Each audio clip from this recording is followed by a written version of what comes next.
Znate da je prije par dana bila proslava rođendana Crvene zvijezde. Snimio sam video šta o tome misli Nemanja Vidić. Ali sada sam na Facebooku naišao šta o tome misli Anđus. Ne znam da li je ovo njegova prava stranica, ali po načinu pisanja mi se čini da jeste. Ovako, citiram. Gledao sam snimke sa proslave 80 godina postojanja sportskog društva Crvena zvezda. I ono što sam video, ja nisam mogao da verujem.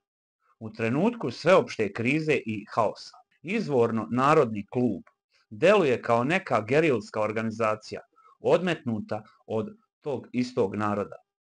Kao neki otuđeni organizam, kao neki izolovani stacionar od stvarnosti. To je za neverovati. Prvo, to nije bila proslava, to je bio parastos. Na toj proslavi nije bio jedan Nemanja Vidić, ali je važno da su bili gardisti Vujadin Savić raspojasan sa čašom viskija kao da je na splavu.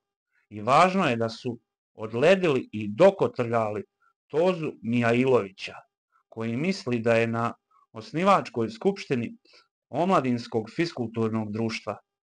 Na sve to Zvezdan, koji istorijski nema nikakve veze sa Crvenom zvezdom, osim po imenu, i koji je doveo nalickanog Željka Joksimovića da vrcka i podvriskuje na bini i da priziva nekako haranje i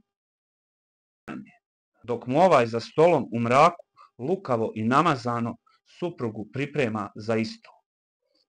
Onako lenjo, mangupski, krišom gurajući ključeve apartmana u motelu Radmilovac. Cirkus bez kraja. Završen citat. Izgleda ovo ipak jeste prava stranica gospodina Anđusa.